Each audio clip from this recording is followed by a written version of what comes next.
I just want to say welcome to Chairman Costin, Chairman Forsman, and to Councilmember Miller.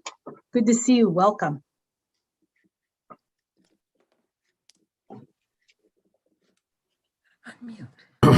Hello, Commissioner. Can you hear me?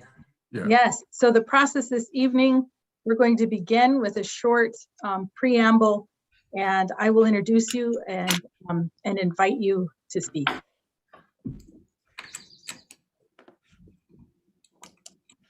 Good evening, Commissioner Walkinshaw, Commissioner Graves. Good evening. Thank you all for joining and being here.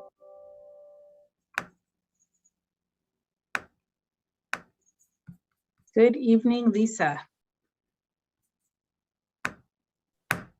Good evening, everyone.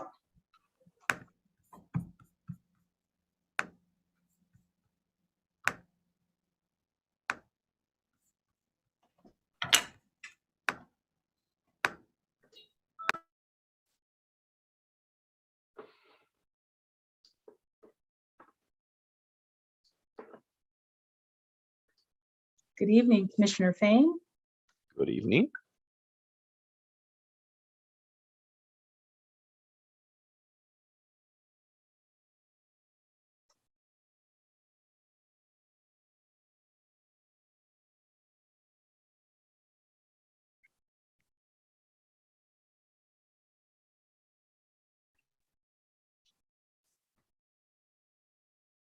Good evening, Chair Augustine and members of the commission. I'm having some problems with technology.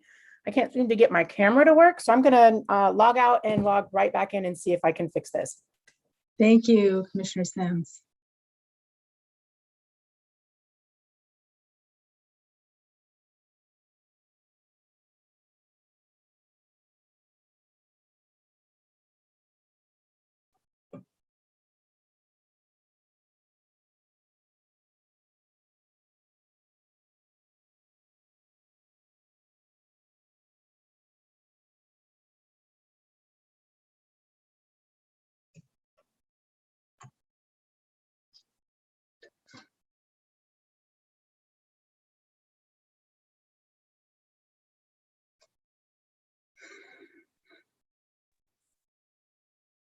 I'm still struggling with my video, but I don't want to delay the start of the meeting, so I can hear just fine. So, Commissioner Sims, we're glad you're here.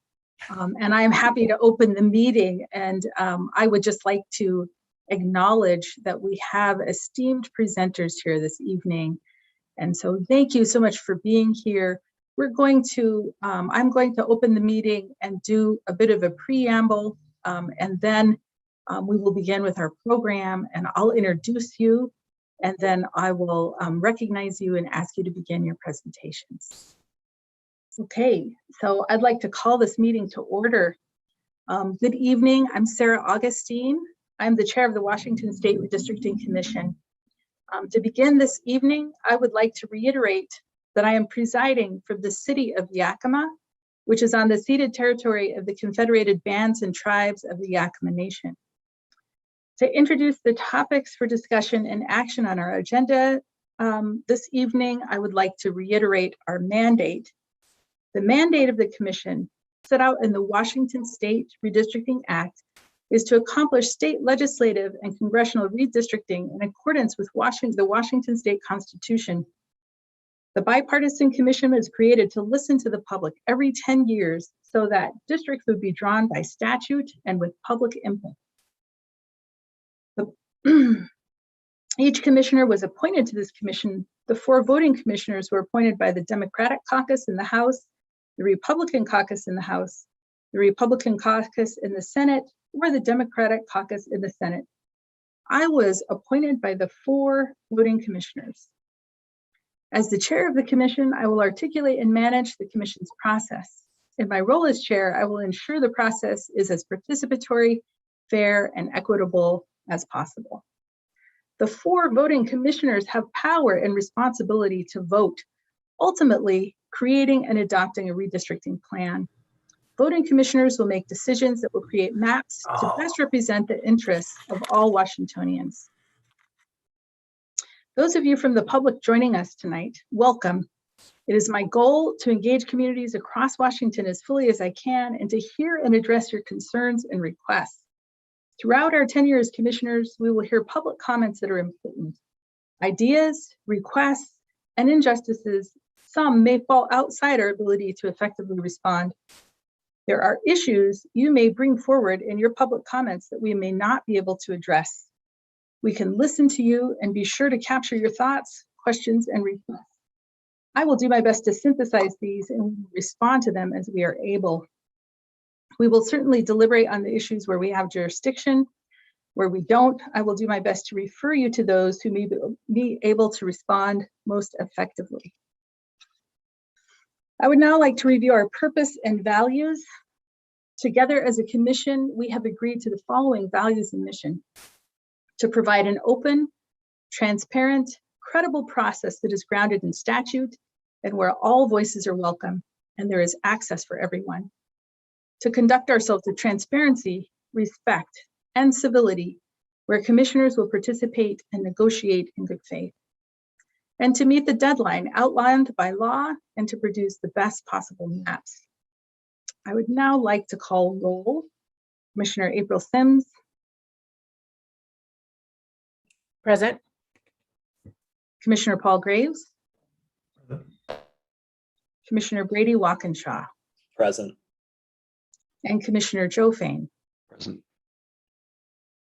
All right, I would like to begin our program this evening. I would like to call for approval of meeting minutes for the meeting we held on May 17, 2021. Is there a motion to approve? So moved. Is there a second? Second. All in favor? Aye. Aye. Aye. Okay. And none opposed, the motion passes. So commissioners and members of the public, the Washington State Redistricting Commission adopted a tribal consultation policy on April 19, 2021. In the spirit of this policy, we have committed to educating the commission about tribal consultation before the commission begins the process of drawing maps.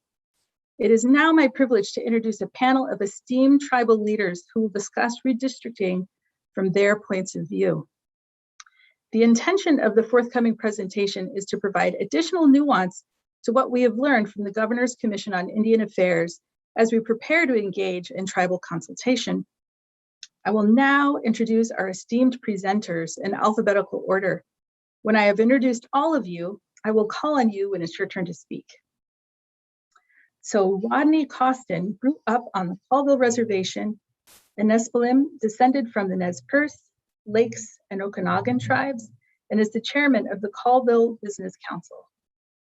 He has spent more than 2 decades working with the Colville Confederated Tribes, including managing and grant writing for the Archives and Records Program, the Museum and Gift Shop, and the Language Program, and serving as the Tribal Contract Officer. Chairman Costin has also served as a chief for the Navajo Regional Office, as the Self-Determination Officer, and as the Tribal Operations Manager for Washington State University, recruiting Native American students, establishing research opportunities for signatory MOU tribes, and being instrumental in the development of the Regent Scholarship Program for Native American students. Chairman Costin has served 2 commissioners of public lands, working with all federally recognized tribes on natural resource issues and drafting the Commissioner's Order on Public Relations, which sets government-to-government policy between DNR and Washington's federally recognized tribes. He also worked as self-determination specialist for the Puget Sound Agency, working with most of the tribal governments in Western Washington. Chairman Costin is currently pursuing a PhD in the School of Environment and Forest Sciences and is a renowned traditional artist in weaving and beadwork, and, together with his family, a cultivator and preserver of many of the traditional foods and plant materials of the Plateau people, and active members in the Nez Perce Longhouse. Welcome. I next would like to introduce Leonard Forsman, who is the chairman of the Suquamish tribe, a position he has held since 2005. Previously, he was a research archaeologist for Larson Anthropological Archaeological Service in Seattle and director of the Suquamish Museum in Suquamish, Washington. His experience and expertise earned him a federal appointment to the Advisory Council on Historic Preservation, of which he is now vice chair, where he assists in promoting the preservation, enhancement, and productive use of the nation's historic resources.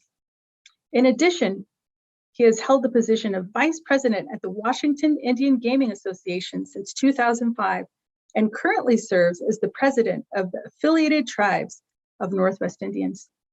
He has also been a member of the Washington State Historical Society Board since 2007, the Suquamish Tribal Cultural Cooperative Committee since 2006, and the Tribal Leaders Congress on Education since 2005.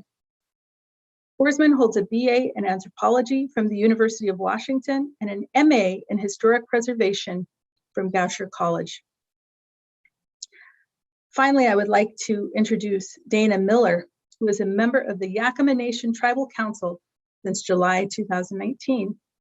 In his role, he serves as chair of the overall Economic Development Committee and as a member of the Loan, Extension, Education, and Housing and Legislative Committees. Prior to his current role, Councilmember Miller served as an alternate tribal council member. He has been a sitting member of the Hanford Advisory Board since 2017. Previously, Dana addressed the technical and cultural aspects of the Hanford cleanup as a staff member in the Yakama Nation Environmental Restoration Waste Management Program for 19 years. Councilman Miller holds bachelor's and master's degrees from Central Washington University. Welcome, esteemed presenters. I would now like to invite you, Chairman Costin, to begin your presentation.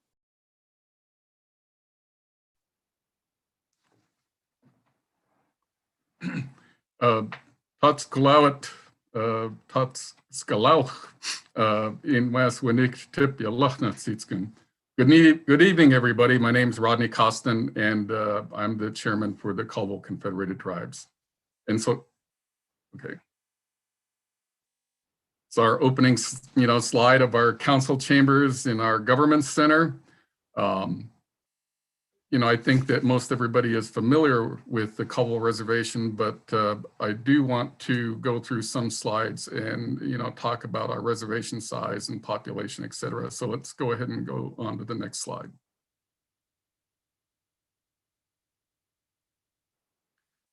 As you see, this are our present tribal council.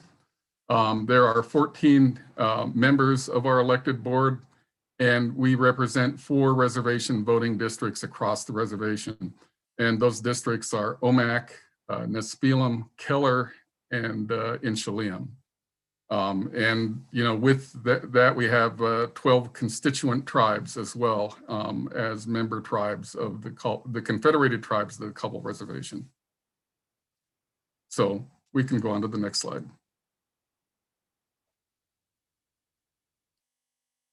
About our government. This again is a picture of our government center. It is about 153,000 square foot building that houses most of our programs, although we do have programs in each of our reservation districts. And, I wanted to take a little bit of time, to talk about our tribe. I think, with those 12 tribes that are confederated on a reservation, 3 different language groups. We have 3 different language groups.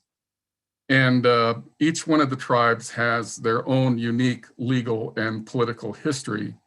And you will see in slides, yet to come of the original homelands of our people, which is very vast. So we do have quite a diversity in our reservation itself, but then also with the tribes and, that are also members of our confederation. So we can go on to the next slide.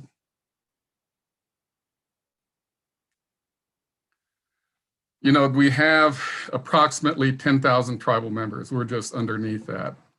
And we do have large populations, we know, of tribal members in the Seattle area, Vancouver, Yakima, Walla Walla, Spokane.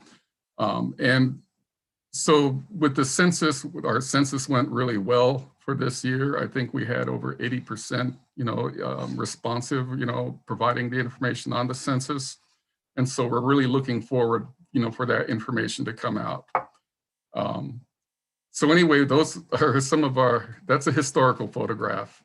Shirley Palmer Mill, Tenasket, and Lucy Covington, who were former members of our business council. That was pretty much probably during the termination era. As you know, Lucy, was very successful in ending termination on the Cobble Reservation, which was huge because that ended termination for all the efforts towards termination of all the tribes in the United States. We can go on to the next slide.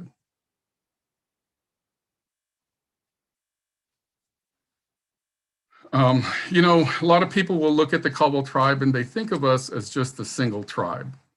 But as you can see in this map, our traditional homelands extend all the way down to north central Oregon and then far up into British Columbia. And so the Aboriginal territories of our people is vast. And many of you may have heard, we just had a landmark decision affirming the rights of our St. Ikes or Lakes people in Canada. And also that the St. Ikes are no longer extinct. Although we've never felt that we were extinct, those of us who have ancestry from those areas, we've always felt we were here and alive, but, and you can see the international border severed two of our tribes, the Okanagan and the Lakes, or Ukanakink and St. Ikes. And, so there are a lot of transboundary issues, also issues of, those homelands of our people are still very important to all of our people for them to be able to have access to those ancestral homelands. So that geographic border is an issue today, unfortunately. Okay, next slide. Here you see the reservation districts and the present day Cobble Reservation, which is the southern central part of what you see. The red area is the former Moses Reservation, which was land that was ceded. And then also the north half of the reservation where people still have hunting and gathering rights. And then all the green part of the reservation, which was also land that was ceded at one time. But we have about 1.4 million acres on our reservation. So it is a very large reservation land base that covers 2 different counties. Okay, next slide. We all know the Centennial Accord, and we just want to recognize Mel Tenasket. Many of you know Mel. He's still alive and well in OMAC. He with Ron Allen, though, they got together and actually began the Centennial Accord, which is the annual meeting with the governor. And where tribes can also request consultation.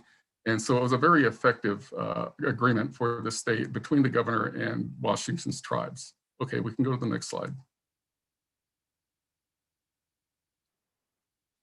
These are the congressional districts, and you can see how both Ferry and Okanagan County cuts right down the center of our reservation and also creates our reservation to be in 2 different congressional districts.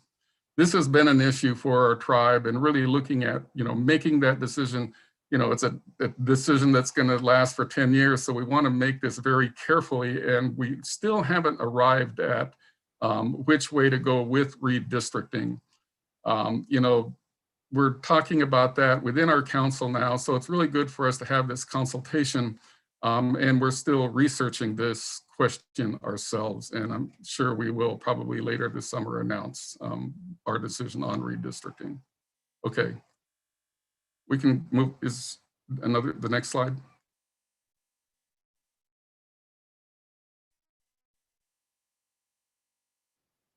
Oh, is that it? Okay. I just wanted to mention a little bit about our reservation and some of the challenges that we've had to deal with here just recently. You know, we have, like I said, a diversity of tribes. And so teaching languages and teaching culture, you know, that can be challenging for us at times because, you know, some of our districts have a mixture of many tribes and many languages. And so it just offers challenges for us to teach our language and our culture in the schools. One of the biggest challenges we have is broadband and lack of it. There's about 80% of our reservation that isn't covered. Climate change, you know, we've experienced everything here: fires, drought, floods, ice storms. And, you know, we've also got other major issues with education, healthcare. And so just to kind of give you a little snapshot of our reservation, and I really appreciate this time to explain a little bit more of who we are. Thank you. Thank you very much. At the end of the presentations, I'll invite the commissioners to ask questions and provide comments. So at this time, I would like to invite you, Chairman Forsman, to begin your presentation. My name is Leonard Forsman, and I'm chairman of the Suquamish tribe. I'm also president of Affiliated Tribes of Northwest Indians, and I appreciate Chairman Costin going before me because he made me think of a lot of things that weren't on my list originally. So always great to see him and everybody else on the line as well. And so I'd just like to thank the members of the Redistricting Commission for working on this important issue. And thank you for the opportunity to testify and the time you spent to meet with us on a government-to-government basis here. The Suquamish tribe is a signatory to the Treaty of Point Elliott. And one moment, I got to step off for a second.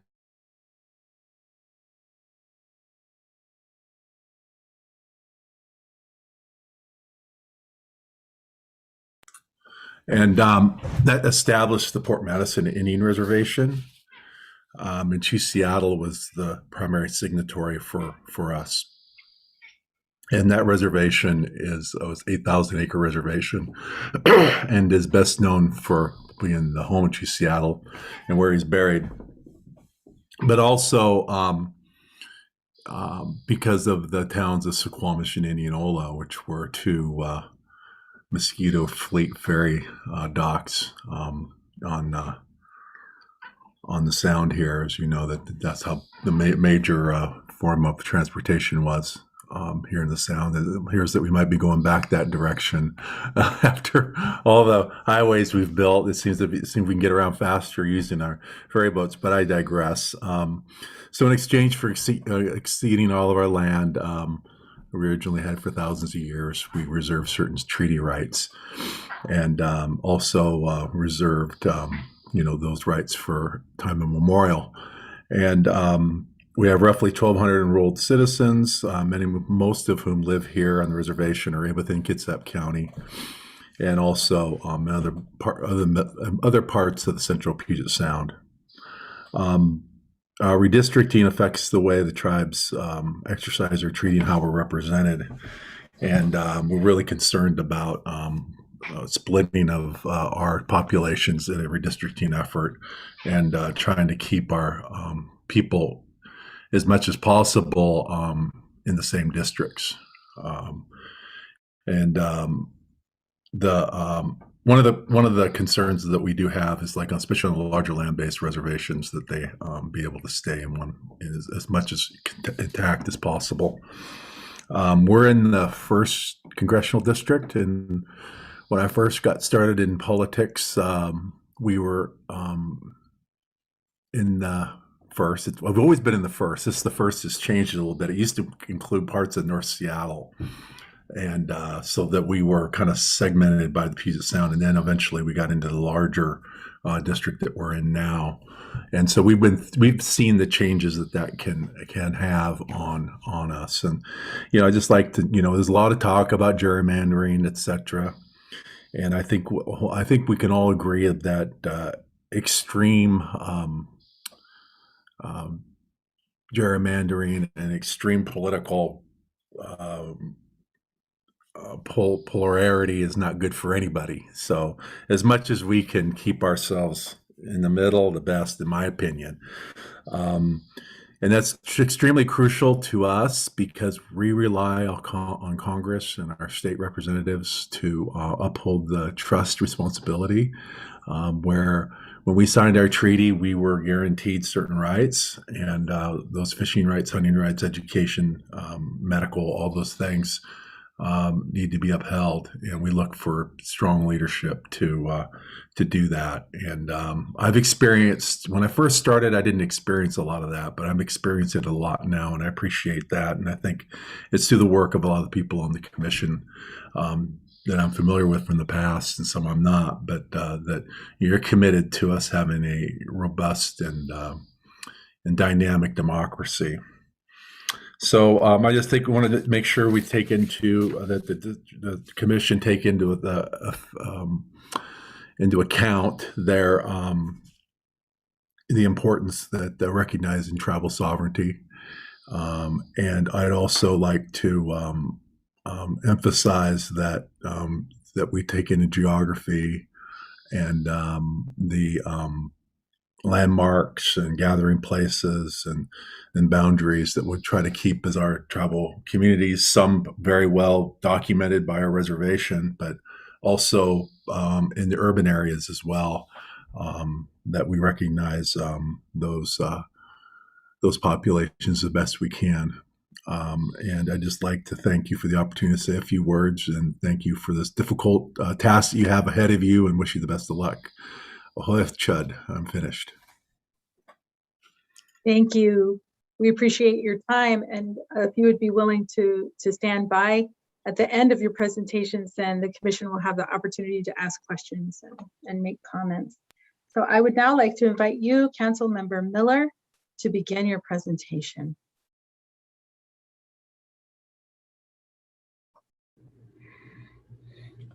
Good evening. My name is Dana Miller, Yakama Nation Tribal Council.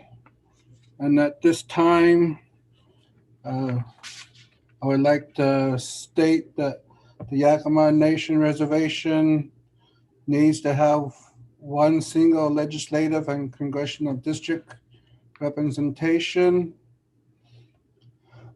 The district, including the Yakama Reservation, should encompass as much of the territory southward towards the Columbia River as the census data indicates, encompasses disproportionately high percentages of Native American voters. Voters and potential candidates get discouraged and overwhelmed when split districts across the Yakama Reservation conflict creates confusing district representation and long slates of candidates. Native American voters are prevented from expressing a unified political will at the ballot box. The Redistricting Commission is invited to a government-to-government consultation in Toppenish this summer when redistricting work has begun.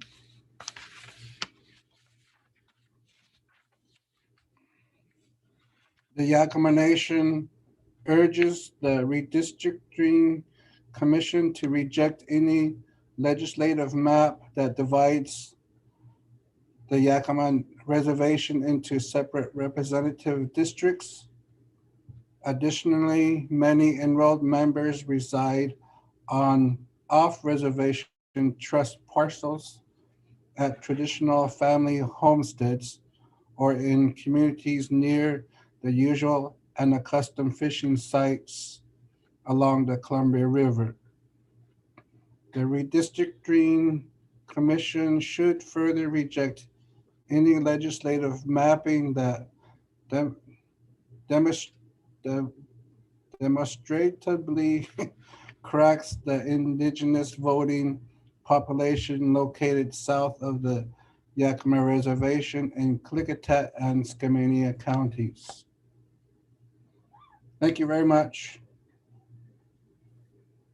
Okay, thank you. So esteemed presenters and commissioners and members of the public, I would just like to state now that this is not a formal consultation. Rather, this is an amazing opportunity for these esteemed presenters to help us understand the issues that are important in redistricting from their own viewpoints. So this is a really important preparation for our commission as we begin to prepare to engage in tribal consultation in a good way.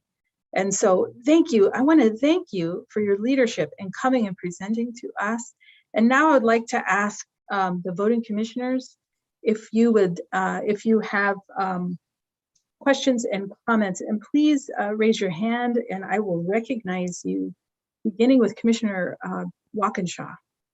Thank you very much, Commissioner Augustine. And thank you, Council Member Miller and Chairman Forsman and Chairman Costin. Thank you for spending this time with us today. Chairman Costin, I had one question for you. And you shared that the Tribal Council over the summer was going to kind of make a decision and ideally, hopefully a recommendation then to the commission perhaps around kind of a perspective on the fourth, if I understood it correctly, was it about the 4th or the 5th congressional district and then the 7th or the 12th legislative district? I just wanted to, as we do our planning, I was just curious what the council had in mind for a decision. Well, yeah, we wanted to really take a look at this and how this will impact our tribe. You know, one of the things, the Caldwell Reservation, we're a large land-based tribe. There were 12 tribes moved here from all, like where I showed on our Aboriginal territory. And, you know, so looking at a lot of the different, you know, needs of our reservation, and actually I had my wife here timing me. I didn't know I had a minute and a half yet to speak, and I shut off early, and I wish I had that minute and a half. But anyway, some of the challenges that we're looking at, you know, with climate change, education, healthcare, you know, we have a lot, like I said, the large reservation land base, housing. There's just a lot of different issues. Our school districts, you know, educational funding, that we want to take a look at all of this and make that decision that's right for our people and puts us in the best position possible. Okay. Thank you so much, Chairman. That's great. It makes a lot of sense for us too as a commission as we do our work. So thank you. So Chairman Costin, just in response to your comment, or your answer, I would like to state that our staff will work with you to determine when is the best time to engage in formal consultation. We'll be in touch to find out when is the best time from your point of view. All right, great. We'll look forward to that meeting. And yeah, I think if we, you know, got a hold of each other and we could, you know, kind of rough out an agenda, you know, and really looking at how a lot of these different areas and how that can be impacted, you know, with the redistricting. And, you know, looking too, like I said, we also have a lot of off-reservation operations as well. And so, you know, there's a lot for us to think about. Thank you. I would now like to ask if other commissioners would like to comment or have questions. So I believe that's Commissioner Sims. It is. Thank you so much. And again, I apologize for the technical problems and that I am not able to join you with my camera on today. Much appreciation, Chairman Costin and Chairman Forsman and Councilmember Miller for coming tonight and educating us on the history of your tribes and your concerns around redistricting. I'm wondering, I know that Chairman Costin mentioned drafting maps, but I wonder, Councilmember Miller, if the Yakima Nation is planning to go through a similar process and how we might be able to get feedback from you around what you're thinking specific to drafting maps.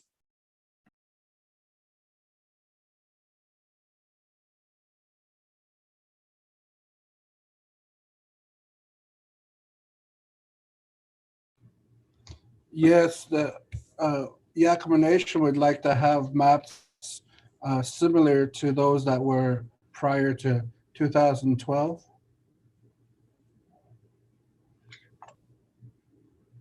Okay, so Council Member Miller, we have received a letter from you requesting formal consultation, and so maybe maybe I could suggest that our staff will be in touch with you to determine when's the right time to engage in that. Okay, that sounds good. Yeah, and Commissioner Sims, would you like to follow up to your question? No, I think that's helpful. Looking at the data and the maps prior to 2012 gives me some direction. So, and I think the rest we can work out through our official consultation process. Great. So thank you all again for being here tonight. Okay, I am having trouble seeing all of the commissioners at once, but I see that Commissioner Graves has his hand raised. Commissioner Graves? Thanks very much. I didn't have a particular question. I'm just really grateful to all three of you for coming and giving us these great presentations. It's late at night and it's a Monday, and I'm just really grateful that you take your time to do this. And I think you got, unanimous support on this commission for listening to you and doing the consultation process right and making sure that we're respecting and listening to what you have to say. So thanks very much. Thank you, Commissioner Graves. Commissioner Fain. Thank you. Certainly want to echo my colleagues' appreciation for spending time with us today. I'm looking through my emails to see if the first presentation is available and has been distributed to us. And if it is not, if that could be provided to us. There were some great overlay maps that I thought were interesting, as well as some other data that I'd like to go back and take a look at. But again, very grateful for the time that you've given tonight, and I appreciate it. So, Commissioner Fain, that PowerPoint presentation has been sent around, and it was sent earlier today, so I wouldn't expect you to have taken a look at it yet. However, we do have it, and we're happy to share it. And I want to thank very much Chairman Costin for creating that for us. All right.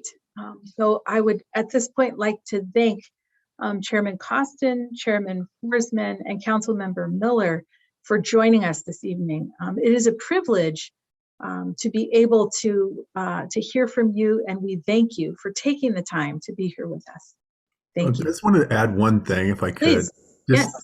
I think you guys are familiar with this, the checkerboarding of the reservations.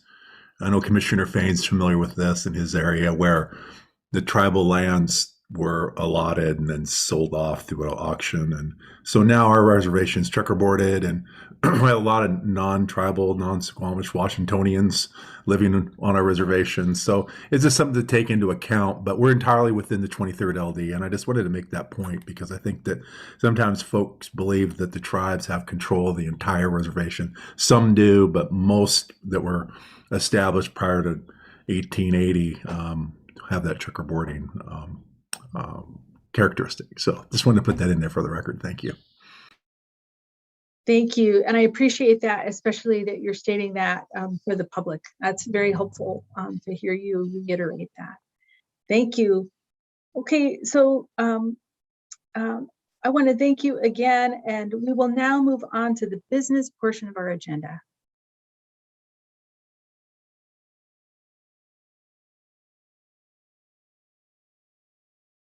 All right, so I'd like to now invite our Executive Director, Lisa McLean, to provide some updates. Lisa? Good evening, Commissioners. Yes, we have some updates here. I think the biggest thing is that we've got kind of changed our face. And as we can see from our backgrounds, now that we're all using our Draw Your Wad, since our last meeting, our website went live, and it's gaining a lot of traction due to the social media outreach that we've done, and a modest effort on our part to push content through paid ads. In particular, we found that this animated video that we put together and that we're pushing out through social media is attracting a lot of attention. We put, for a purchase of just under $500 on YouTube, we had 35,000 impressions and 18,000 views. And what we felt most heartened by was that the video completion rate, the people who actually watched that video from start to finish, was 25%, which is basically when you line that up to other instances like that, it's usually more like 9 to 15%. So we feel like we're really getting an impact. And we also see that the watching of the video causes people to drive to the video, to the website. So we really feel like it's kind of coming together, and we're learning things in the process. We're learning what's working better on Facebook, Instagram, and like. So we're going to continue to use our social media instruments and continue to push messages. The team we'll do a training tomorrow on how to control the back end of the website on a day-to-day basis, so that the staff can take care of the website. We are working on a new explainer video. We want that animated video, and we want that one to be a video that's focused on ways to engage with the commission. And we actually extended our contract with Office Creative to help them put together a suite of social media tools, and we expect that toolkit to be up. And those will be social media ready images that we can use across all the platforms. And it'll enable us to, it should be up ready by the end of the week and up on the website. And that'll enable us to be more flexible, offer more variety, and push better branding that will hopefully impact our message. So that's really what we have to say about what we're doing on the media website, all these things. Not sure if you have had a chance to look at the website, if you have any comments about that, or of our social media efforts. Questions or comments from the commissioners? Okay, seeing none, please go on, Lisa. Okay, and then on mapping, we've been back and forth. We think we're making a step forward on the mapping tool, and then we go backwards. But I think we're very, very close to having a live mapping tool. Is one of the questions that Commissioner Fain asked at the last meeting was, what type of data and what data fields would be using. We did go back and forth, looked at different options on that, but we really think that we want to make sure that the public gets accurate data, and estimates and like is not something that we really want to share with them. So what we want to do on the My Districting tool is to put the 2010 geographies and the 2010 census data. In terms of data fields, we're talking about the basic public law 94-171 data, which is population, population by race and Hispanic origin, and voting age. Those are the major fields that we want to put. And because what we want to do is we want to be able to enable, as we're seeing in our public outreach meetings, enable people to comment now on the congressional districts as they exist right now, and to do as our Native American leaders did today, is to comment on their communities of interest, so that we're aware of those things when the data comes in. We don't, as somebody said at a meeting at I think it was our our morning meeting on Saturday, we don't want to give people estimated data and get them married to a certain plan. And so we really want to right now take in information about communities of interest, and later on when there is real data, to have them draw real maps. So that's where we are on the mapping tool. I would also just, while we're doing that, I see Commissioner Fain, you have a question. Let me just finish up on mapping, and then we can address those all issues. Today, we made an offer to someone to become our GIS analyst, and he accepted, and he will start next Tuesday. So Tom Jensen and I are really excited about having him on board, see some real efforts to be able to hook our own mapping tools that the commissioners are using, together with the citizen mapping tools, together with the input that we're getting to be able to get us organize our feedback. And we also have a formal relationship that we're working with now with LEAP, the Legislative Evaluation and Accountability Program Committee, where they are taking our data that we got regarding the new section of the law regarding adult correctional facilities, juvenile justice facilities, and mental health facilities, where they're helping us organize the data and get it into a format where we can get it geocoded and then bring it back. And the goal is to basically have the data geocoded and ready to go when we get the PL data. So that's my mapping presentation. Any questions? Ms. Commissioner Fain, I want to recognize your question. Great, thank you very much. And Lisa, thanks for getting all that stuff underway. I know it's been a real challenge for a lot of reasons. On the data tool that will be available to the public online, will they be able to draw maps when it goes live or not? I didn't quite follow you there. Yes, they are going to be able to draw maps, but the problem is that what they're going to have is they're going to have 2010 data. So it on the map, it'll look like the district will have to be, a legislative district will have to be the 136,000 strong, right? As opposed to what we know from census data, there should be about 157,000 strong. But we don't have any 2020 data. We have 2020 estimates, but we don't have 2020 estimates in 2020 geographies for people to be drawing maps. And especially that any estimated data that we do have, which is the best we have, is from OFM. Once we go down to smaller geographies, the margin of error is getting larger and larger. We would rather take commentary right now. So they can draw maps, but what we're thinking about is to encourage the drawing of communities of interest and the drawing of issues like, I don't like, that this city is split by many legislative districts, or that the line stops here and doesn't stop there, which are considerations that we can begin to catalog. Can you walk me through the margin of error as you get down to smaller geographies with the 2019 OFM data? Like, so, how much of a margin error and how geographically precise does that OFM data actually get? Is it census tract level data? Is it precinct level data? Is it how are the estimates? It's block group. And they know themselves that, I think that I don't think that they're necessarily going to say that they're not putting margin of error on it, but they're basically saying that there's less certainty with the way that they collect the data for that, with the smaller geography that you're at. So it's an estimate.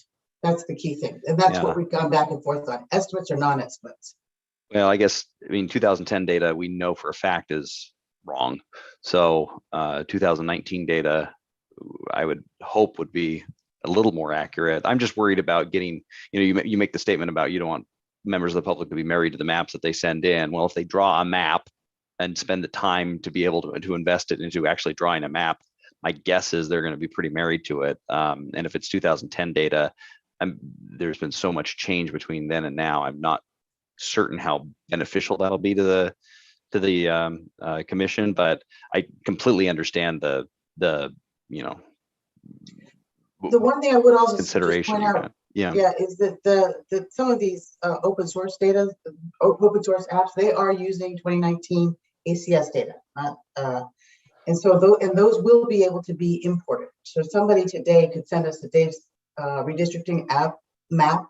Mm-hmm. And you could import that, we could import that, so we can acknowledge those.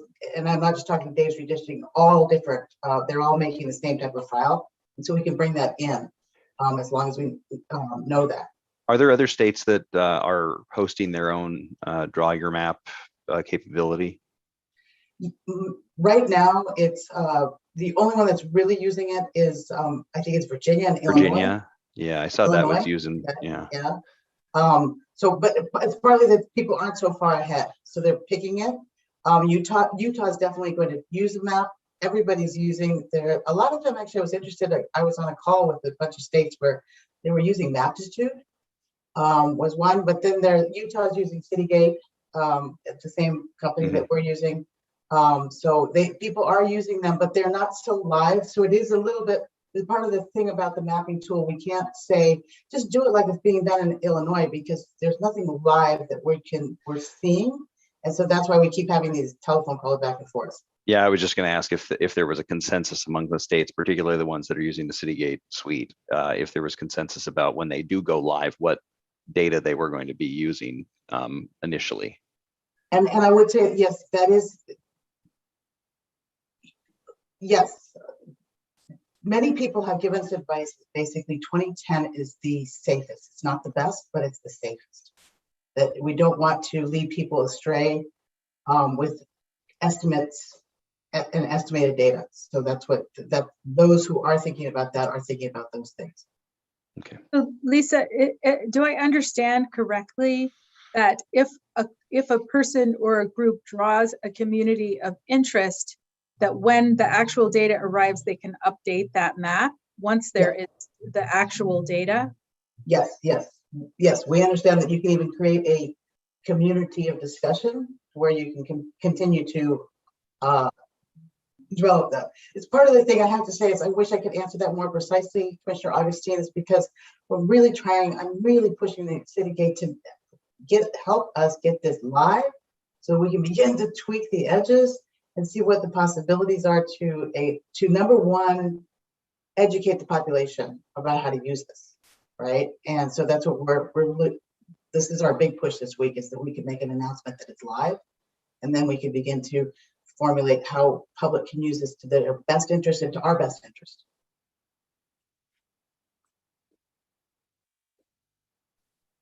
Are there additional questions or comments on this item? I'll jump in. Thank you, Commissioner Augustine. And Lisa, congratulations on all the progress. It's really exciting. Congratulations on getting the GIS position hired and all the progress. So congratulations.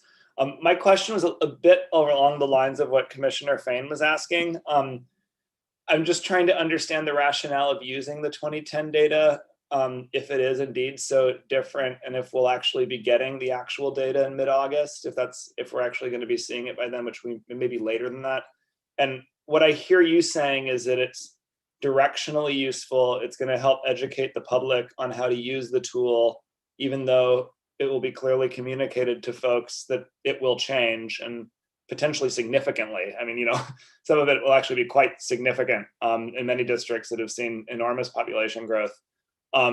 So I just am a little bit sensitive to the potential that folks get attached to maps that will significantly change based on the new data sets that come in, because there's been so much differential. There's been so much population growth writ large, and also so much differential population growth. So I maybe just help me understand the rationale for even using the 2010 data. It's basically showing people what we have right now. So we comment now on this is what, if you say this is what the situation is right now, we know it's going to change. And it's part of what we're trying to show in the public outreach meetings, is to, as of Saturday, we were trying to show something that we know about the population change. But the problem is when we're using estimated data, we just don't know. We don't know what the error is. And if we begin to suggest to people something, there's, as an agency, we want to give them what information we know and not information we think we might know, if that makes sense.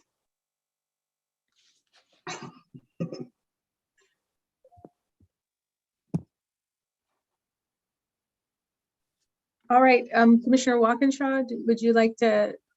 I'm just curious Lisa, I appreciate that comment. I see where you're headed. It makes a lot of sense. I'm just curious if other commissioners share this concern, or if I'm on my own. It's totally okay if so. I'm just kind of curious what others think. And not to put Commissioner Sims and Graves on the spot, but I'm just curious if others have perspectives. Well, Commissioner Sims has her hand up. Commissioner Sims, would you like to comment? I would, thank you. And thank you for raising that. Yeah, I think, Lisa, what I'm wondering, I appreciate the need to get something up so we can start to tweak the margins, I think is the terminology that you use, so that we have something that's functioning when we get our actual data. Is there a way to have this tool available to the public so they can play around with it, so they get a sense of how the tool works, but not allow anyone to actually submit maps until we have real data? because I know that we don't know how inaccurate the OFM data is, or how inaccurate, or the estimates are, or how inaccurate the ACS estimates are, but we know for sure that the 2010 data is inaccurate. And I share my fellow commissioners' concerns around asking the public to engage in a process that, you know, is going to take a lot of, you know, commitment from them, only to submit maps that are based on data that we know is inaccurate. So is there a way that we can test the margins or tweak the margins and test the system and allow the public to play around with it without allowing them to submit maps? Because we know that the maps aren't, the maps that they submit won't be helpful to us as a commission anyway, because the data is inaccurate. Yes, and I think it kind of bounces ahead to a conversation we're going to have about the WAC and the third-party submission rule that I was going to suggest that we talk about and adopt today, if you were in agreement, but talk about at least. It's exactly, if you see in there a public submission, a formal submission is only a formal submission based on 2020 census data, PL 94-171 data. Okay, so today, a public from today until August 16th, or until we get the data updated on the mapping tool, can comment all they want to, but nothing becomes a formal submission of a plan per the WAC unless you're using the current census data, which we will not get until August 16th. So that is one thing, that's one distinction that we were making, to emphasize that right now it's really tell us about your community. Tell us about your concerns about the last maps. You know, tell us, that's what we want to take. And then we want to help us starting, and it won't be August 16th, but help us as soon as we have that data into a format that can be usable, which we think is going to be about August 23rd, help us really draw the map per your comments. It's been, and just for your information, and I appreciate everybody's comments and stuff, this has been, as staff of the party caucuses can tell you, we have had many conversations about this, and then we go back and we talk to the mapping tool. We talk about what is being other states are doing, and other states is, at the end of the day, there's a liability that we encounter when we start showing people as the agency data that's not accurate. So what's accurate is the PL data from 2010 and the PL data from this year. And anything in between is not what we're supposed to be using to draw the data. Commissioner Graves. Thanks, Madam Chair. I was going to, when it came to my turn, I was going to say I'd rather use estimates from 2019 rather than 2010, just because we know 2010 is about 14% off, but in very different directions. But then you just said we're going to have some liability. Is that legal liability? I mean, we're going to get sued if we put out the population estimates, even with like a big old, you know, splash screen before you start that these are just estimates and these are the final, and the final's coming in a few months. I guess it's, let's say, and I was trying to avoid, somebody made that point to us in the discussions that we've had back and forth, and I guess the point being is if there is the necessarily litigious sense around the redistricting, that could be a basis for it. So just staying out of estimates is the better was suggested. Not something I've discussed with the Attorney General's office or anything like that with our counsel. I'd actually be interested to hear that, because if there is any risk of providing this kind of mapping tool, I think probably even with 2010 data, but I'd be interested to hear both their views. If there's a risk that we do that and we approve a map and then it gets thrown out because of that, I'd rather not do a mapping tool at all until we get our census data, our official census data. So I want to summarize what I believe. I'm lucky that I get to be in on some of these meetings as well. When constituents submit to us their comments, they are doing essentially the same thing that they would do with this mapping tool. Only in the mapping tool, what they're doing is they can actually make a visual representation of their community of interest. They're not actually submitting a map. They're simply drawing for us what they believe is their community of interest. And they're just doing that visually instead of in words.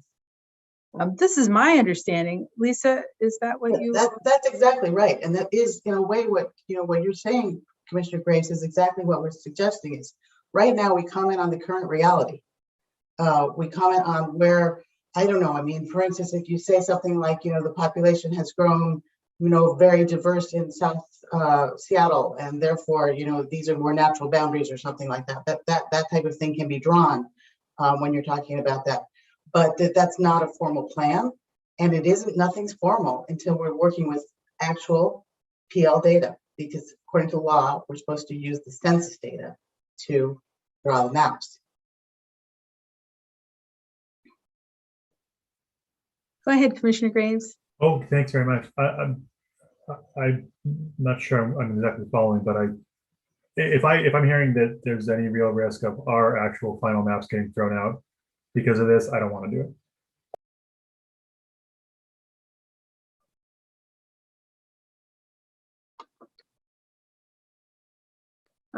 Tara, I noticed that you have stepped forward. Would you like to comment? Sure. This is Tara Heinz. This is not something that we've looked at, but it's something that we're happy to look at starting tomorrow and look if that there's any risk. It isn't something that we've considered would be a risk previously, but we'll take a careful look at this question and give you an opinion on that. Thank you. So, Commissioners, are there additional comments or questions before Lisa moves on to the next item? Okay, seeing none. Lisa, would you like to continue? Yeah, I don't really have very much more. I mean, I hope if there was, number one, I didn't know if anyone wanted to make a comment about how we're doing on the public outreach meetings. We've had 5 so far. After the first 3, we adopted a protocol so that we could kind of get things going. Hopefully, I think there was a staff person from one of the party caucuses who commented on the morning meeting on Saturday, sent an email saying it worked so smoothly. And then we started out in the afternoon meeting with a couple of technical glitches, but not everything can't be perfect. So anyway, I invite you all to say if you have any comments about that. And then I wanted to move into discussion with regard to the public outreach calendar and the WAC.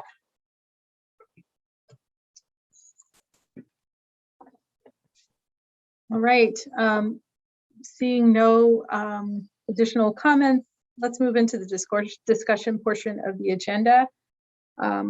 So commissioners, during our discussion, I will call on you in an order I'll use throughout our meeting this evening so that each of you can anticipate when it's your turn. So I will rotate for each discussion so that the person who speaks first will change in each discussion.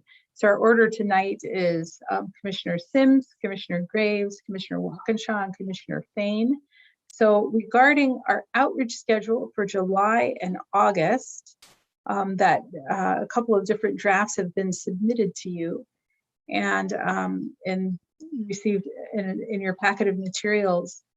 And so I would like to ask at this point if you have comments, questions, revision, beginning with Commissioner Sims. Thank you. Yes, and I appreciate all the work that goes into all of the calendaring. That is our public outreach schedule, and appreciate the opportunity to submit an additional version for the Commission's consideration. I think the first shout out to the staff for all of their work helping our public outreach meetings go so well and managing all of the logistics. I appreciate the protocols that we put in place that seem to make it much easier for the public, at least to be able to participate in the process. I think what I had proposed as a potential calendar was, let me pull that up, stacking or combining our CD meetings. So instead of having individual congressional district meetings that we combine them, we schedule quite a bit of time, and you all probably have the data somewhere, but we schedule about 2 hours per outreach meeting, and it seems like we're using about an hour, maybe a little less per meeting. So I thought it might be more efficient to combine them, congressional districts 1 and 2 as part of one outreach meeting, congressional districts 4 and 5 as another outreach meeting, 7 and 9, combine those 2 together, 3 and 6, and combine 8 and 12. Then we could stack them and get through our calendar a little more quickly. Thank you, Commissioner Sims. Commissioner Graves. Makes all the sense in the world to me, and that's based on the hearings we've had so far. That seems like the right amount of time per hearing. So I am enthusiastically in favor of that. So just as a point of clarification, in the drafts, we have reduced the amount of time from 2 hours to 1 hour and 30 minutes for each meeting. And so just to consider, if so far each meeting has taken up an hour and sometimes more, and with additional outreach, those meetings could potentially grow longer, stacking congressional districts. I'd just like for you to consider what the impact of that could be. Sure, and I would be open to extending those from 90 minutes to 2 hours.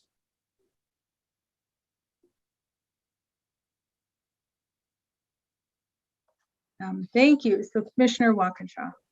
I'm supportive of what my colleagues are sharing, but I would also be curious to hear Lisa's perspective on it. If there was maybe if there's another rationale for the way they were designed, but what Commissioner Graves and Commissioner Sims have said makes a lot of sense to me. So Lisa, maybe you could explain your rationale behind the calendar that you suggested prior to Commissioner Sims' revision. Yeah, I know, but just apologies because the noontime email this morning sent out the wrong. It sent out a sort of more elongated. What we had earlier in the week, we had suggested an option of having 2 meetings on Saturdays or having 3 meetings on Saturdays, and I sent out the 2 meetings on Saturdays, even though there seemed to have been consensus surrounding around the 3 meetings on Saturdays. So the idea is to basically stack 3 meetings of 90 minutes each per congressional district. And I think that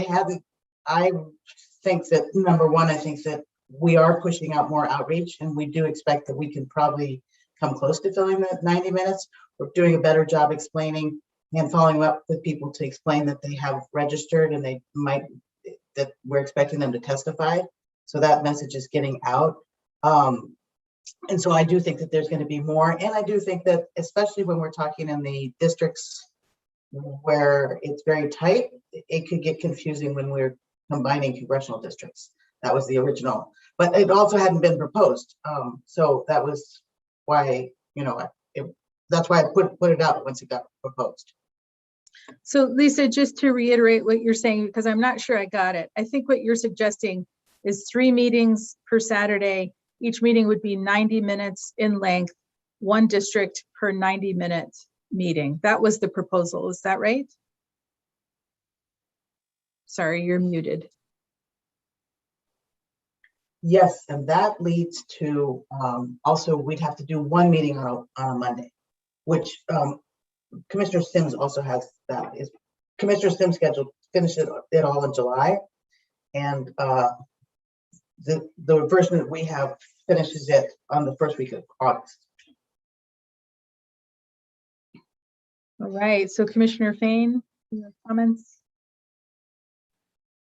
I'm just looking over the 2 right now and trying to see that I was comparing Commissioner Sims' proposal with the, I guess, the wrong draft. And so my enthusiasm, my unparalleled enthusiasm for Commissioner Sims' proposal, now I had to attenuate it a little bit. So I get Lisa's point about any potential confusion if the congressional districts are stacked with each other, but there are dozens of legislative districts that end up stacked with one another. So I don't know if that's a huge deal. I'm happy to go along with whatever the rest of my colleagues propose, but I really appreciate Commissioner Sims' efforts on putting together this proposal.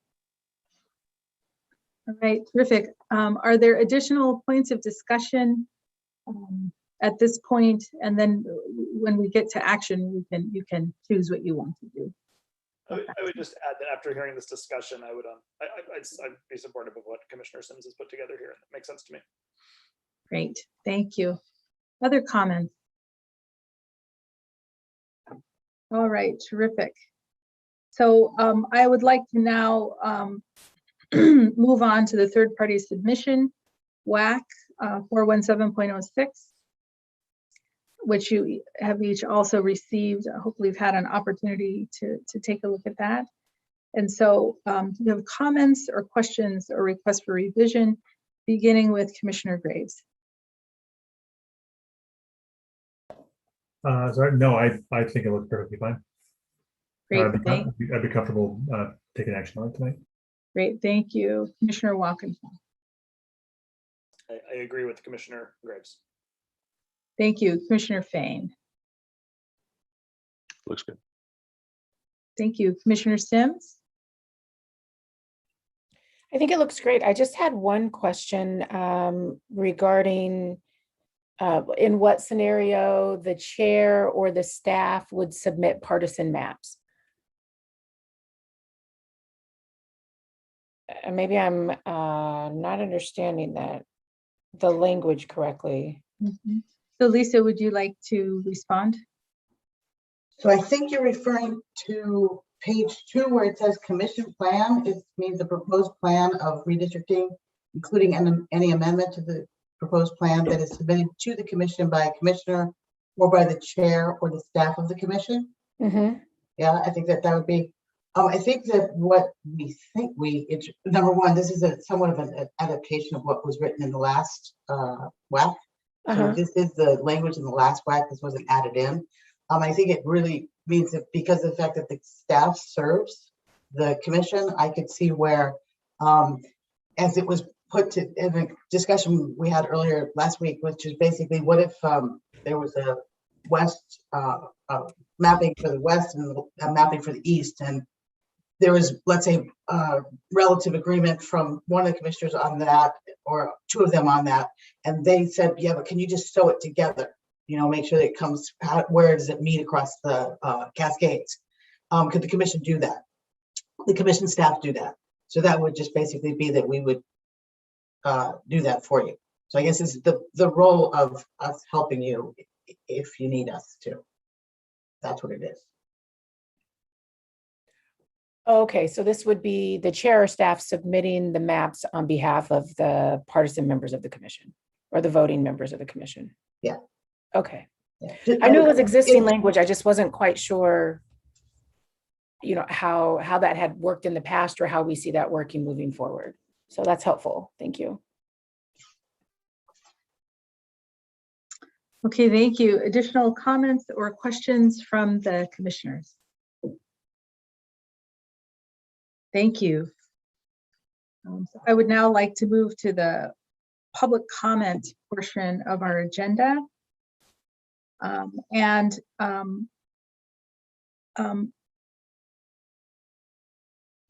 Typically at this, if typically at the beginning of our meeting, what I would do is summarize public comment to this point.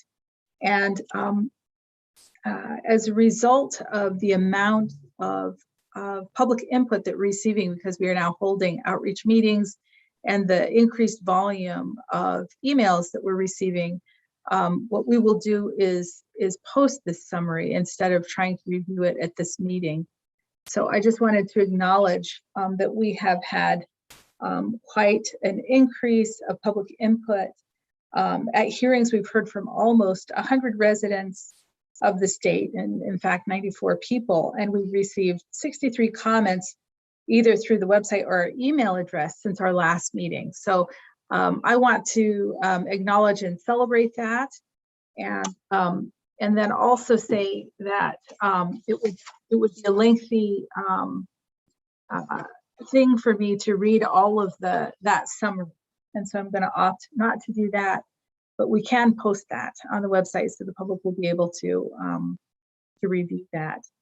So I'd like to just move into the period for public comment. So to the public, you're always welcome to sign up for the public comment period, and we appreciate it when you do. We cut off registration by noon on commission business meetings and 24 hours prior to regional meetings. And so Sean, I wonder if you can tell us how many people are registered to speak at this meeting this evening. Chair, we had 4 individuals sign up to testify at today's meeting, but we only currently have Jeffrey Olson ready to testify actually in the meeting. Terrific. Thank you. I appreciate that.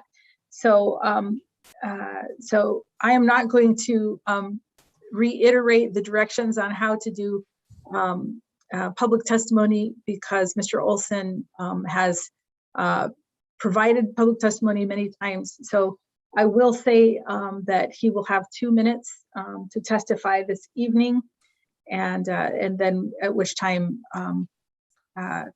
commissioners will have the opportunity to ask questions if they want to. John, if you want to call on Mr. Olson. Mr. Olson, I see that you're ready to begin. If you can start your testimony. Thank you. I thank the council for having me. Are the Indian reps still listening? Because I would like to talk to them. Concerning the Colville Nation, I moved to Spokane in '92, and my father is a school teacher. When my kids were young, he took them over to see Chief Joseph's grave. He was a little disappointed that it was not kept up. He thought it should have been kept up better. But as far as congressional maps, go back to 2001 maps to start with. The 2011s, I don't like. As far as Yakima and the 4th outreach, there was a lot of concerns about Yakima City. I was just curious what he thinks about combining Yakima City to the what he wants, the reservation, or is that something totally second? To the Snohomish, he mentioned that he was in the 23rd, which is in Kipsack in the 6th congressional district. There, the discussion was on Bremerton, whether it should be in the 23rd or 26th, and I would like his input. And I have much more to say, but I'll give that another time to speak. I'll get back to the rest of my time. Thank you, Mr. Olson. And I don't see any of our presenters still here on the panel at this time. So I apologize. They won't be able to answer your questions. However, if you were to, you could probably, I think that you could find their email addresses and reach out to them if you should choose to do that. I would like to talk to him, so trying to get their stuff. Can you email me their stuff, email address or phone number so I can talk to them? Well, I don't feel comfortable doing that, sir, but I think that or you let them know that I make comments. Sure. Yeah, you bet. I'll do that. Yeah, I'd be happy to do that. Thank you. Okay. And we always appreciate you joining us. Thank you for taking the time to be here and to share your comments with us. It's always a pleasure to see you. Okay. Thank you all. Thank you. All right, let's move on to the action portion of our agenda. And let's begin with the public outreach schedule for July and August. Before we move on to action, are there additional questions or comments from the commissioners?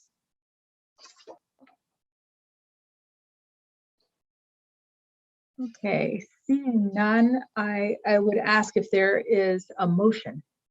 I'd go ahead and move to adopt Commissioner Sims' proposal. Terrific. Is there a second? I'll second. Great. Items for discussion or amendment? I just want to lift up that if the other members of the commission are in agreement, if the staff feel like we need to extend those outreach meetings from the 90 minutes to the 2 hours, I'm perfectly okay with that, assuming that my fellow commissioners are as well.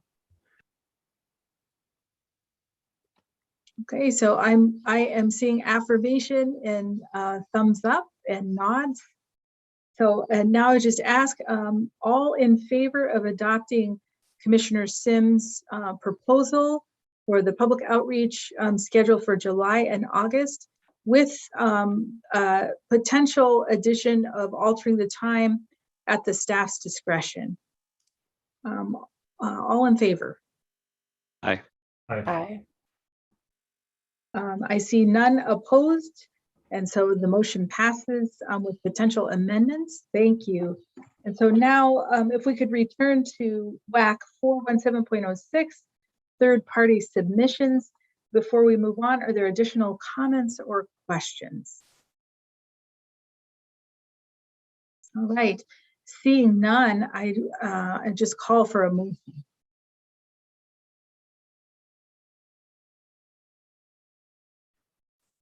Is there a motion to approve?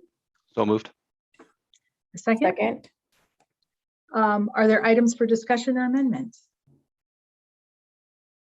Seeing none, all in favor? Aye. None opposed. I heard you all say aye. So the motion passes. Thank you. And thank you very much to all this evening. Before we adjourn, I would like to give a special thanks to Chairman Costin, Chairman Forsman, and Councilmember Miller for sharing with us tonight. And I want to thank you, commissioners, for your service, for your time and attention tonight. I recognize we have a full calendar, and I appreciate you. I appreciate your leadership and your commitment to the residents of Washington State and undertaking this important work. To members of the public who have taken the time to join us, thank you. Those who testified and also those who observed.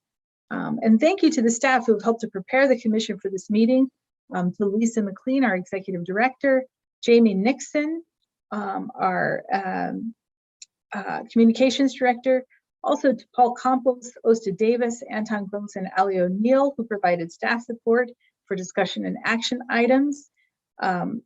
To Tom Jensen, whose consultation has provided valuable input about the mapping tool and GIS staffing. To Sean Murray, who provided tech support, and Maria Garza, who provided administrative support, including taking minutes.